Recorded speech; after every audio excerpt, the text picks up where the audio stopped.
एक दिन एक आदमी को पैसे कमाने का भूत सवार हुआ, जुनून सवार हुआ।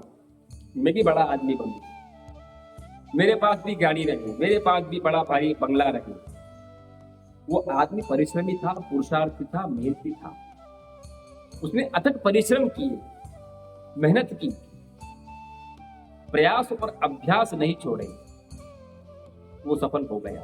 सफलता त्याग मांगती है, बलिदान मांगती है, और सफलता एक दिन में नहीं मिलती है, किंतु एक दिन जरूर मिलती है। इस बात को तो आप लिख कर रख लीजिएगा। वो धीरे धीरे हजारपति बना, लखपति बना, करोड़पति बना, अरबपति बन गया,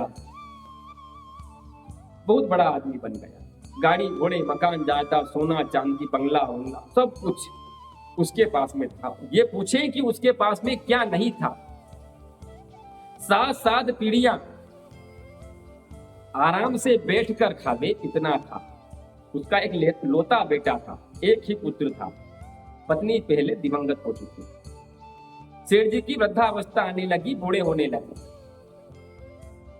सेठ जी का अपने पुत्र से बहुत मोह था, बहुत प्यार था। एक बेटा था। सारी माया को दबा कर बैठे थे सेठ जी। बहुत मोह था माया से भी। एक एक पैसा कमाया बड़ी मेहनत से, बड़े परिश्रम से। अंतिम समय में व्यक्ति क्या सोचता है, और अंतिम समय में, अंत में साथ में क्या जाता है, वह सुनिएगा। अब यहां पर ध्यान दीजिएगा। सामान 100 बरस का, पल की खबर नहीं, आगाह अपनी मौत से कोई बशर नहीं। हम क्या करते हैं, सामान तो 100 बरस तक, 100 साल तक समाप्त नहीं हो, वो लाकर रख लेते हैं, इकट्ठा कर लेते हैं। राशन ले आए, ये ले आए, वो ले आए, सब कुछ लाकर घर भर लिया। किंतु आपको याद है कि अगले क्षण में आपके साथ में क्या होना है? पता है क्या? नहीं पता है। बस यही भ्रम है आदमी का। वो 100-500 साल की गारंटी करता है, किंतु अगले 5 क्षण में, अगले 2 क्षण में उसके साथ में क्या होना है पता नहीं। सेठ जी बूढ़े होने लगे। एक दिन रात्रि में अपने कमरे में सोने के लिए गए। बेटे से कहा कि बेटा तू भी जाकर सो जा, मैं भी सोने जा रहा। कि ठीक है पिताजी। वो तो संस्कारी था। पिताजी को प्रणाम किया, पिताजी ने आशीर्वाद दिया और बेटा जाकर सो गए। पिताजी सेठ जी दूसरे कमरे में जाकर सो गए। आधी रात बीत गई। एक काला डरावना आदमी सेठ जी के कमरे में आ गया। बहुत बड़ा आदमी, बिल्कुल काला। सेठ जी ने देखा कि ये कौन? भैया तुम कौन हो, कहां से आए हो, किससे पूछकर अंदर आए हो? तो उस आदमी ने कहा कि हमें किसी से पूछने की आवश्यकता नहीं। अंदर आने के लिए किसी की परमिशन, किसी की स्वीकृति की जरूरत नहीं होती। हमारा जहां मन चाहे वहां जा सकते हो। तुम कौन हो? सेठ जी डरने लगे। उसने कहा कि सेठ जी अब आपका समय आ गया है, अब आपको चलना पड़ेगा।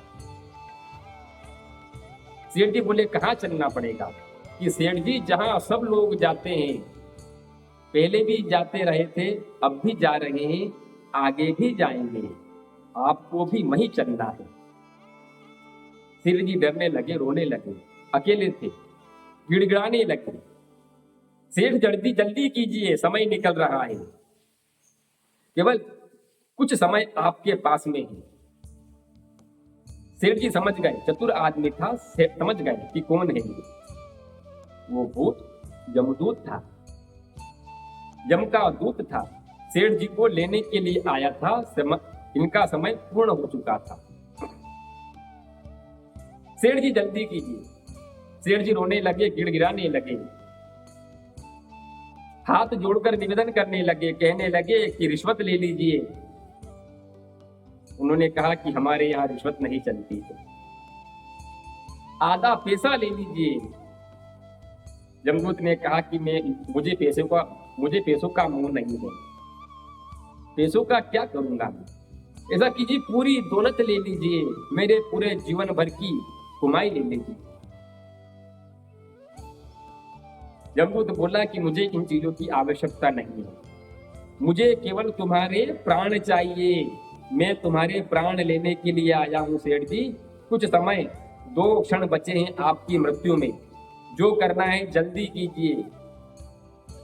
सेठ जी गिड़गिड़ाने लगे। अंतिम समय में व्यक्ति क्या सोचता है, ध्यान दीजिएगा। सेठ जी ने सोचा कि मेरी पूरी जीवन भर की कमाई है, कितनी मेहनत से कितनी माया बसाई है, लेकिन ये पैसा, ये माया, सोना चांदी सब कुछ है, लेकिन इस समय मेरे कोई काम नहीं आ रहा। ये सारे अर्थहीन है, व्यर्थ है,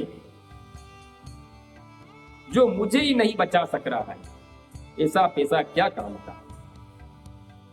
मैं इस दुनिया की हर चीज को खरीदने के लिए सक्षम हूं, सबल हूं, किंतु मैं एक सांस नहीं खरीद सकता,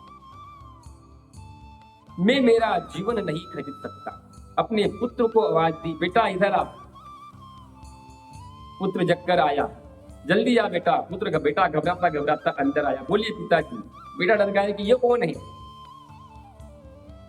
सेठ जी ने बोले, बेटा ये यमदूत है, मुझे लेने के लिए आए हैं, मेरा समय आ चुका है। अब केवल तुझसे यही कहना है कि जो मैंने जीवन में कमाई की है, जो माया बसाई है, इसको जमा मत करना बेटा।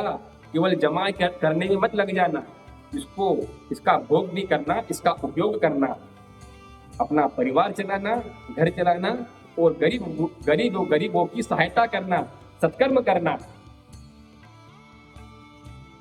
मैं जीवन की हर चीज मैंने प्राप्त कर ली है,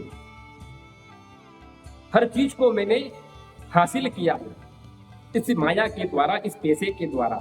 किंतु आज दुर्भाग्य देखिए कि मैं एक सांस के लिए तरस रहा हूं, ये सांस नहीं मिल रही। तो यहाँ पर इस कहानी से ये सीख मिलती है कि व्यक्ति अंतिम समय में क्या सोचता है।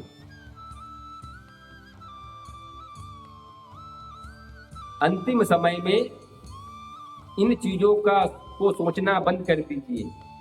आप भी मत सोचना, क्योंकि ये माया किसी के काम नहीं आई है। अभी इस कहानी से आपको पता चला होगा, अंत में केवल राम का नाम ही काम आता है। जैसी आपकी अंत में बुद्धि रहेगी, जो जिह्वा पर जो नाम रहेगा वही आपको पार लगाएगा। इसलिए अंतिम समय में राम का नाम ही काम आता है। कलयुग केवल नाम आधारा, सुमिर सुमिर नर उतरहि पारा। तो बेटा इस माया से ज्यादा मोह मत करना, इसका भोग करना, इसका उपयोग करना और सत्कर्म करना, ताकि लोग तुझको तेरे बाद भी याद रखें।